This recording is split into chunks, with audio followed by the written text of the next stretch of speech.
Do you have any questions for me before we start? I don't think so. No? Okay. Whatever, fuck it. Let's just jump in this thing. Right.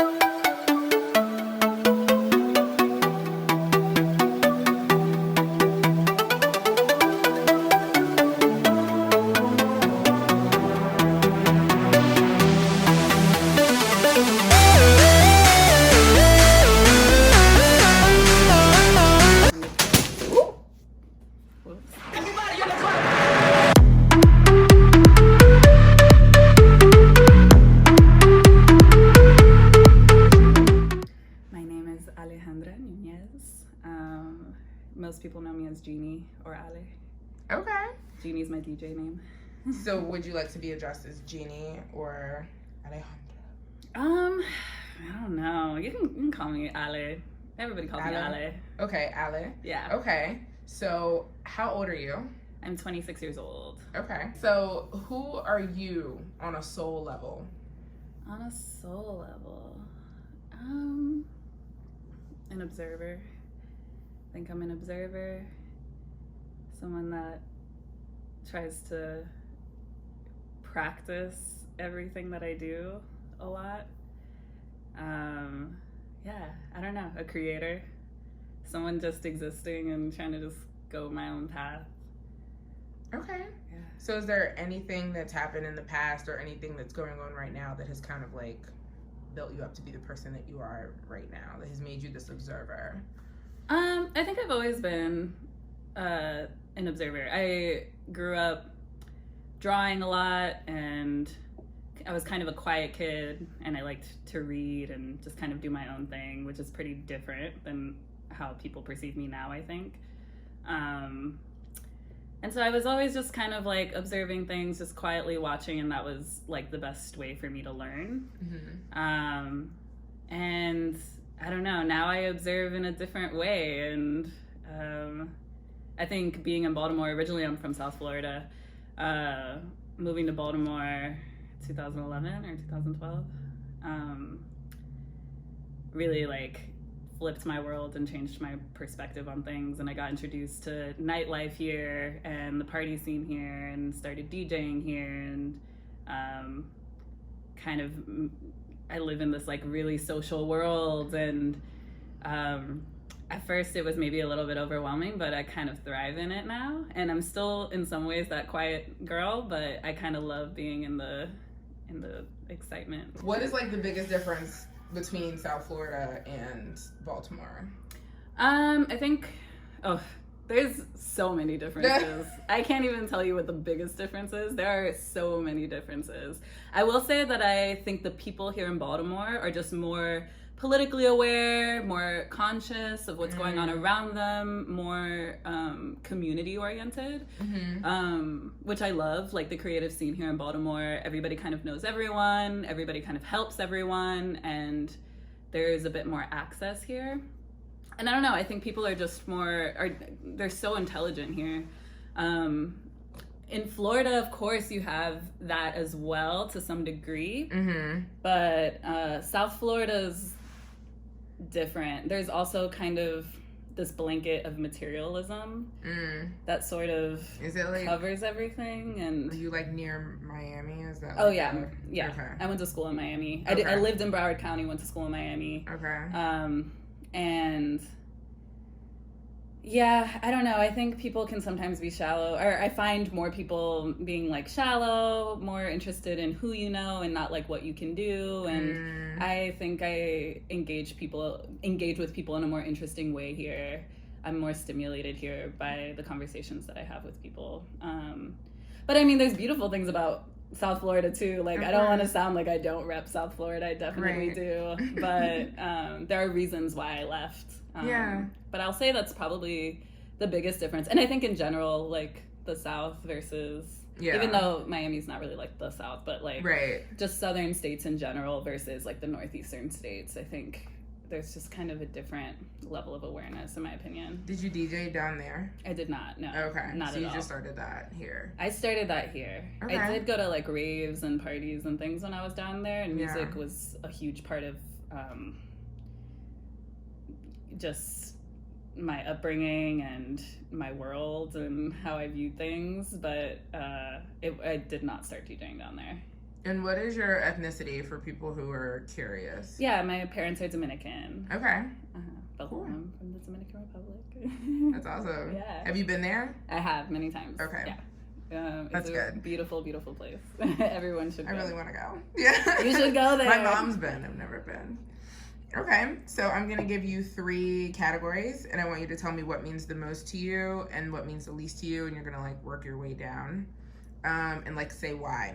Okay. The things are in the order that they're in. So the first category is love, sex, relationships.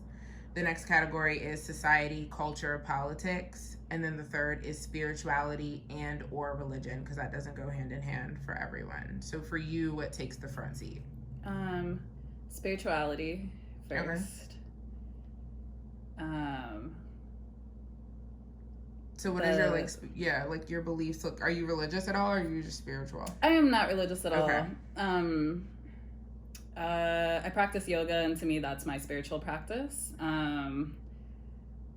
And just like meditation and constantly practicing awareness and trying to figure out ways to voice my inner truth, which isn't easy to do. I think a lot of the time, you know, we don't always say how we feel, you know. We change how we like talk to people, how we respond to things, because we want to like appease everyone, and we're afraid all of the time. So I feel like my goal with my spirituality is to always just be as honest to how I truly feel inside as much as I can. And you know, it's a journey. I'm not always that way, but I'm working towards it. Okay. And then I would say the second category that's most important. Gosh, those 2 categories are like equally as important, I feel like. Okay. What was it? Culture, politics? Yeah, so there was love, sex, relationships, and then there was society, culture, politics. And you can break this stuff up too. Like if you don't care about politics, but you care about like your culture, like that matters too, you know? So if there's anything that... Yeah, I would say maybe the next thing, society, culture, politics. Okay. That's pretty important. And I think, I don't know, I feel like my politics and like how, you know, how I feel society should run, or how I think goes hand in hand with like my personal relationships, you know. And I think that's kind of true for everyone, even though maybe some people would say different, but I don't know, I think it's like just an intrinsic part of who you are. Yeah, and then I guess love, sex, and relationships is important. Yeah. I would say relationships is important. Love is important. Different types of love. Romantic love right now, although it's important to me, it's the more important thing for me is to connect with people on like a family level. And like I keep my circle very small. And like my friends, I consider like my family. Yeah. Like all of the friends that I have right now are pretty close friends. And of course I have acquaintances, like I'm a DJ and an organizer. So like, of course, you know, I see people all of the time that I'm not super, super close to. Right. But I would say the people that I spend the most time with are like really close to me. Yeah. I don't have like a lot of in between, or like. That's good. Yeah, I don't have a lot of like, oh, I hang out with you sometimes. Like it's mostly really, really good friends. Okay. So, I mean, what do you think about the way our generation, like, handles, like, love and communication? I don't know. I think our generation is pretty honest and, like, more communicative, more than our generation gets credit for. I mean, I've been in situations where I've been with partners who are not as communicative as me or as blunt as me. Right. But I don't know. I think I'm finding that people, I don't know, if you look around and, you know, you date and talk to people and find out things, I don't know. I've found a lot of people, like, I find that people, like, open up if you're open with them and you're, like, really honest with them. I guess I've found people that have been like willing to talk with me and like have difficult conversations and be like, oh, I'm insecure. Oh, I acted that way because I'm still working through this, or I'm dismantling this. And I don't know. I think our generation's actually pretty communicative and honest. I think more so than older generations. Oh, yeah, for sure. Yeah, like I think my generation gets this like bad rep of like not wanting to settle down, and like I know a lot of in my circle, there's a lot of people who have polyamorous relationships or open relationships, or we get this like bad rep, and I think it's more so a shift. I don't think, or at least in my friend group, like we're just not relying so heavily on like one person to be everything. Like you're the person I have sex with, you're the person I emotionally rely on, you're the person that helps me pays my bills, you're the person that's gonna plan your a future with me together, they're the person that's gonna, like, we put like too much. I feel like older generations like look for one person to be all of that, and that's just not true at all for my life. Wow. I've never thought of it like that, like a person for each thing, instead of putting all this pressure on one person to be like perfect in every way. Yeah. It's never been explained to me like that, because I have a few friends that are in polyamorous relationships, and I was always like, explain this to me, because I don't want to share, and they're just like trying, and that was a good, like, I get it. It's adjusting your expectations of a person. And I think it's like better. I don't know. Like, if you're honest with people and you're like, you have to be honest, I feel. Yeah. You have to be like, these are my expectations of you. This is what you can expect of me. And it's not always going to be like, yeah, I can be your everything. I can be this, and this. Like, I feel there's like no sense of like ownership in it either, which is probably nice. Like, it's not possessive. Yeah, it's not possessive. It forces you to take a look at yourself and ask why you want so much of this other person, I think. I don't know. So that's how I see love. Sweet. So I want you to pick some colors that represent you and your life, and the things that make you happy, the things that make you sad, the things that remind you of other things, just whatever colors speak to you, and you can choose as many as you want. And I want you to explain like why you picked the certain colors that you pick. Cool.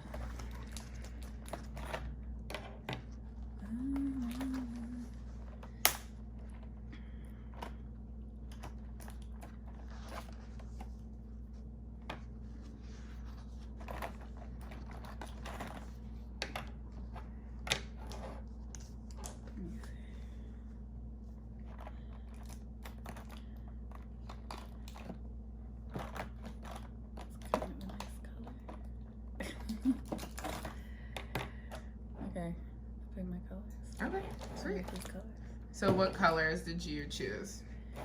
I chose blues and purples and pinks because these remind me a little bit of Miami. They also remind me, even though these are not neon colors, they remind me, especially like pink reminds me of nightlife, because whenever you go into a club or if you're like driving around large cities, you always see like pink lights either inside or like outside. It's just like a thing.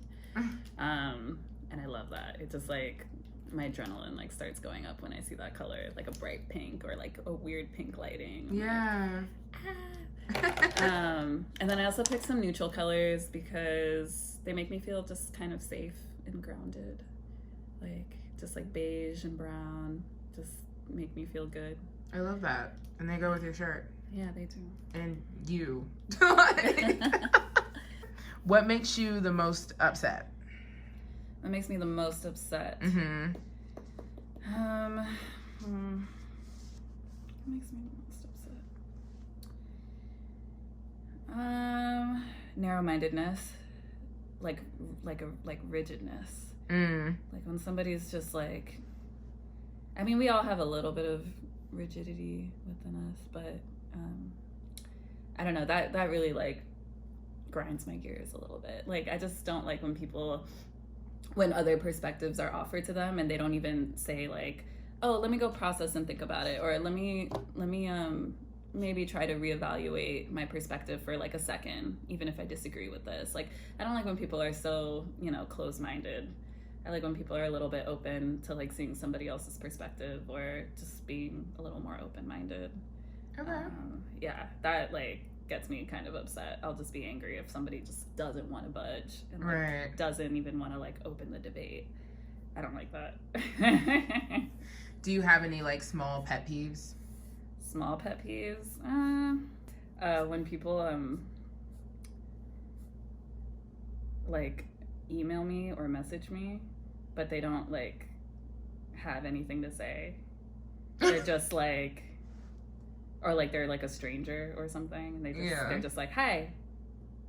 And I'm like, I've literally gotten emails that just say like, hey, what's up?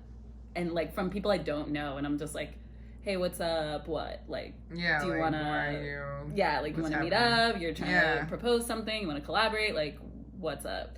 And I feel that way sometimes with, it's different with like close friends. If like a close friend hits me up and it's just like, hey, what are you doing? But I don't know. I don't really like when people like contact me and they're just kind of like nudge, or like, what is it, like on Facebook or something? Yeah, poke or something. I don't know. I'm just like, just talk to me. Like, like, what do you want to say? Yeah. No, yeah, that's weird, especially in an email. What makes you really excited?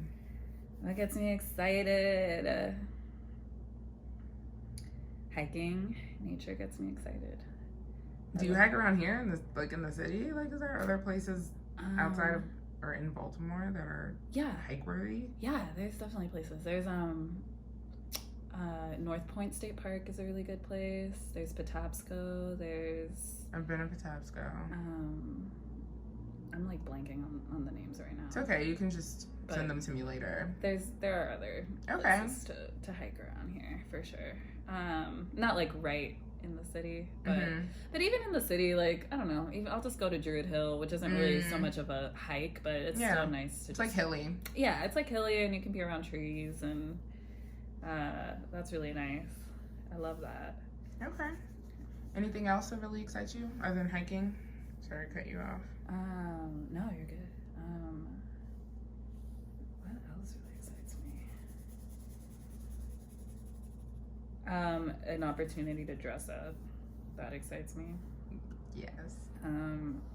Yeah, if I have an opportunity to dress kind of crazy, without like, in an environment where it's like fine, and I'm not gonna get like a bunch of looks or a bunch of questions or a bunch of like annoying things that I just don't have the emotional capacity to like address.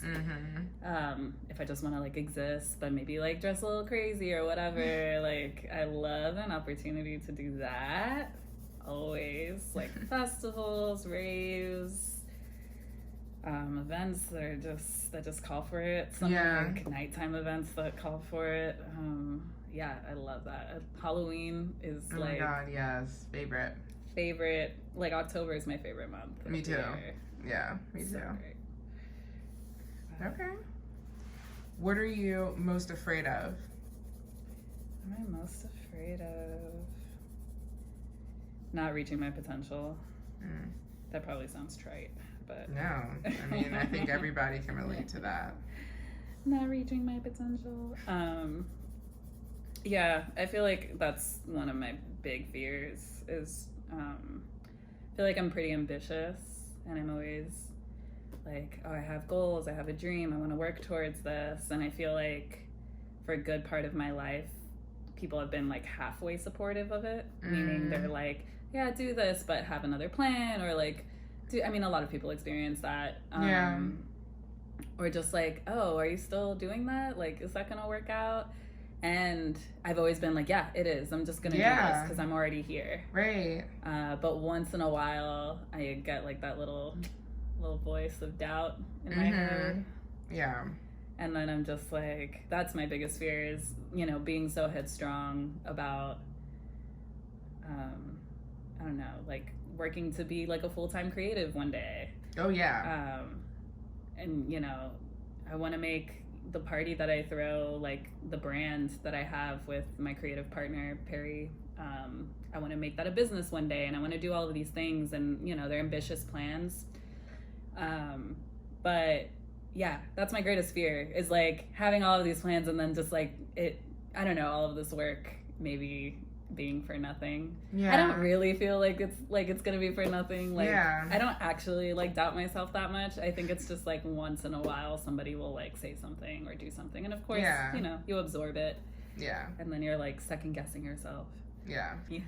Okay. Lights are on now. Lights are on. Okay, make a face that explains you. Like if you were a facial expression, what would it be?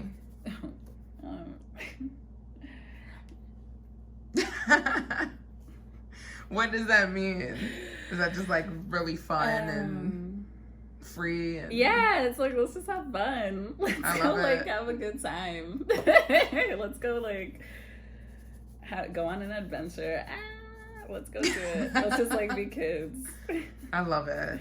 I love it. Oh my God. Yeah. This is like so refreshing to come to after like a full day in an office. Oh, I'm sure. Are you in a cubicle? Oh yeah. The whole corporate America scene. For sure. Yeah, it's a lot. Okay. Explain to me what social media is to you. Social media, I love social media. Okay. It's a way for me to connect with people. And not in a super necessarily meaningful way. I don't use social media to like as a means of like making these like really deep connections. I think it can be a tool maybe to get there. Like you connect with people that have similar interests. Maybe you meet in person a few times. Maybe you like end up in the same space a few times, and maybe that connection deepens, or that relationship deepens. But I think it's more so just a way of like knowing what's going on. Like my whole thing is I organize events and immersive experiences, and so I use social media to see like what other events are happening and what other experiences I can engage with. And I kind of use Facebook the same way because they have that like events forum where you can post events and say if you're going or if you're not. Immersive experiences. Can you talk a little bit about that? That sounds amazing. Yeah. So I started DJing. I think the goal was always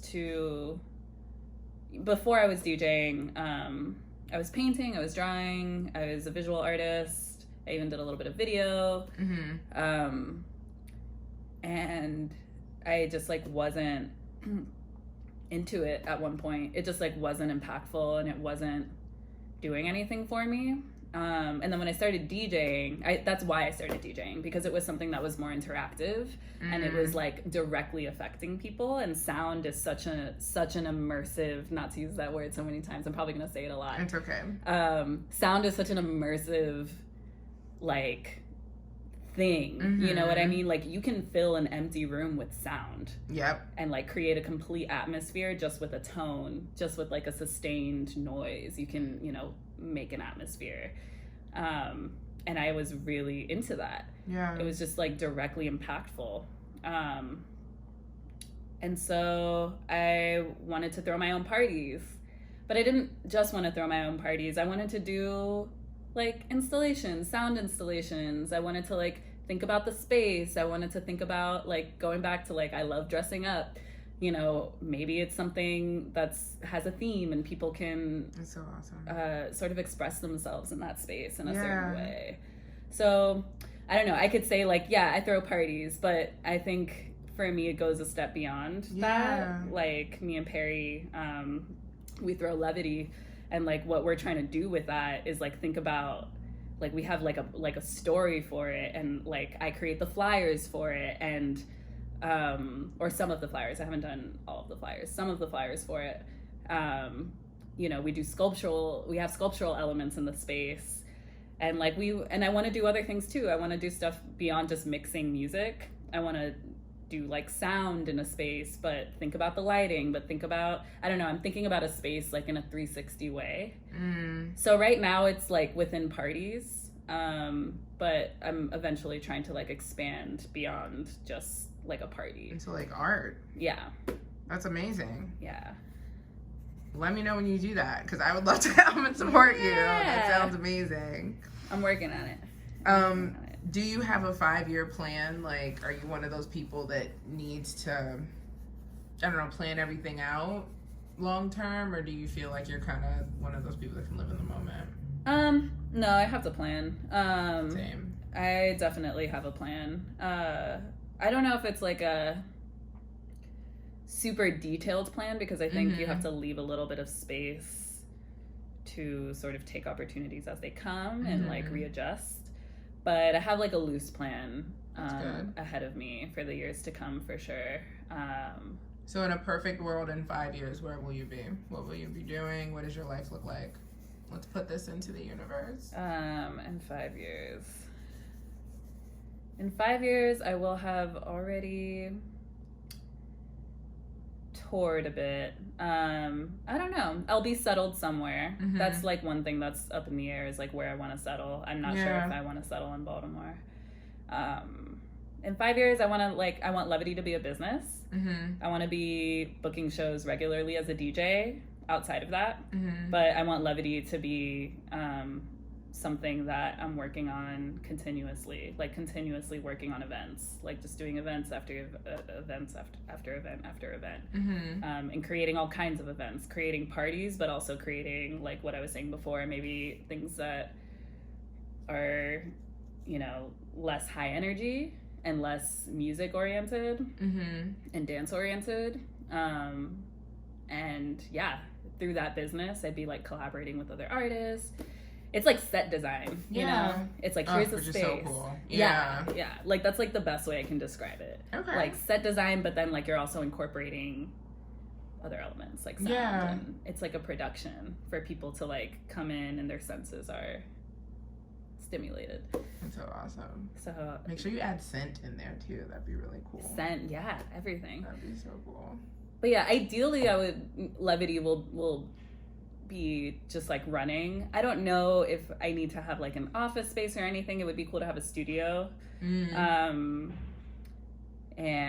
I don't know if me and Perry are gonna end up in the same city, but I feel like we're pretty like sure that we want to continue working together and continue like creating together, because we collaborate so well. So yeah, it's still like up in the air. I will say for sure we're gonna live in a van for a year.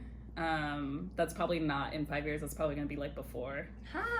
So that's like on the way there.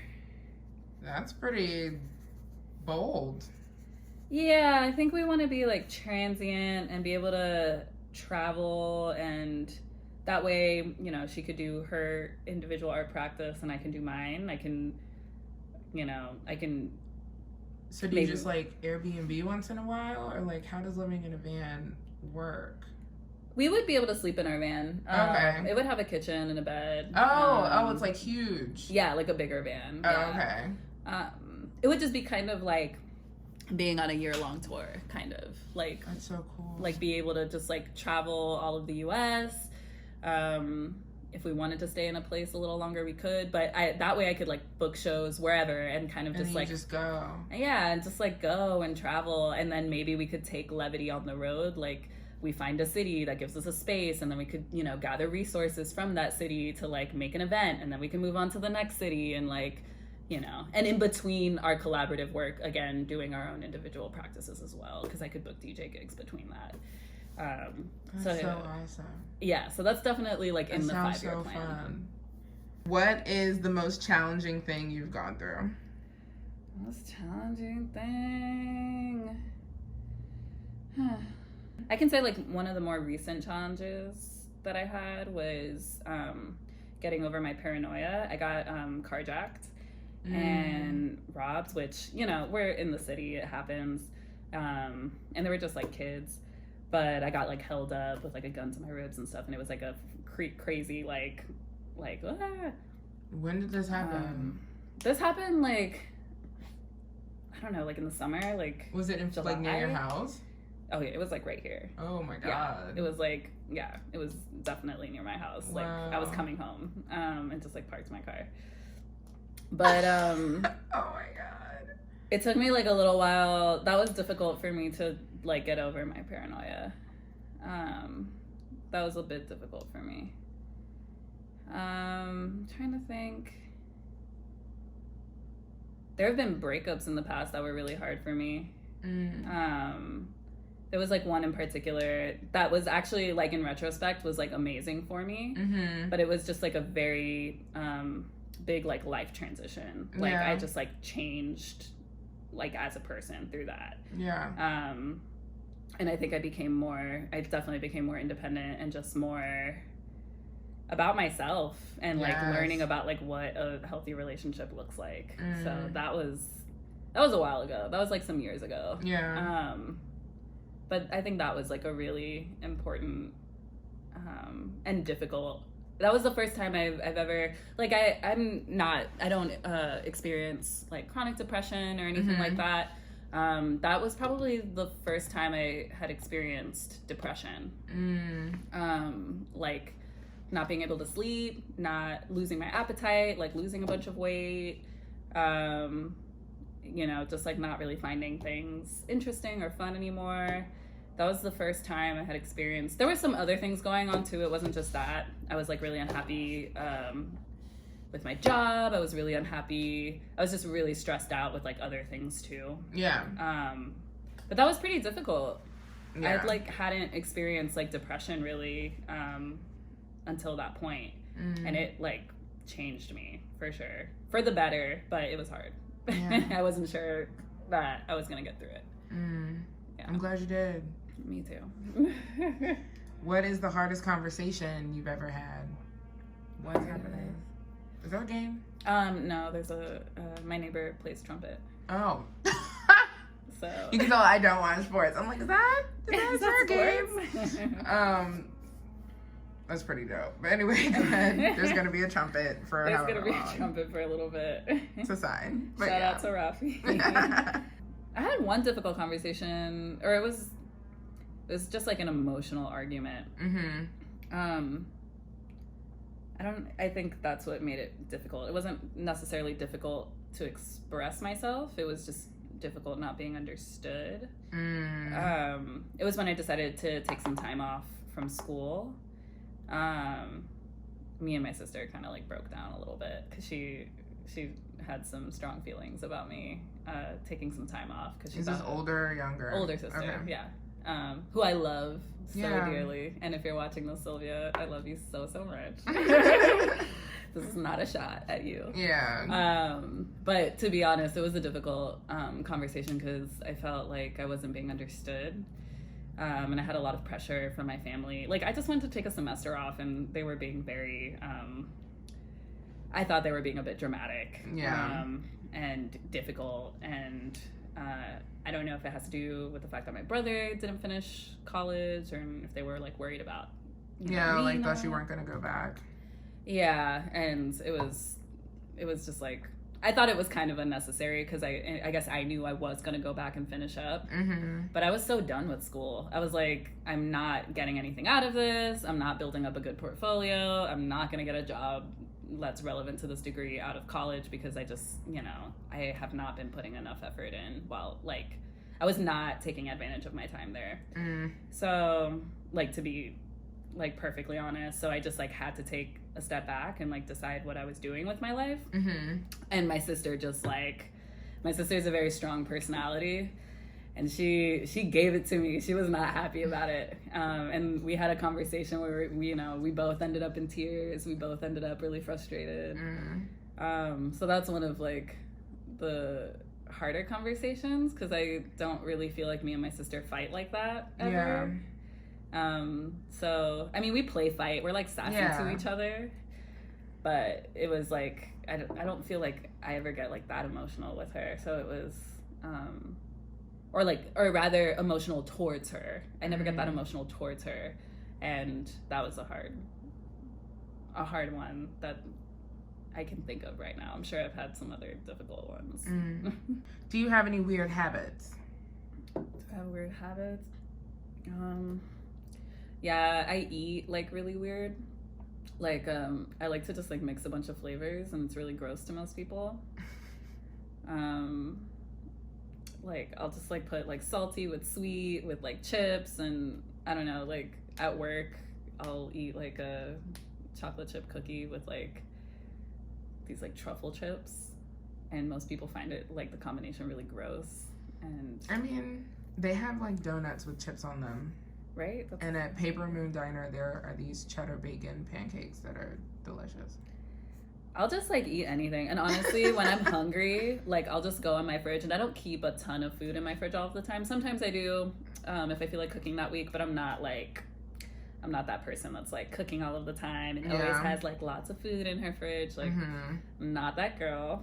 So sometimes I'll come home and I'm just like starving, and I'll just put the weirdest shit together. And if like anybody saw me eating it, I'd just be like super embarrassed probably.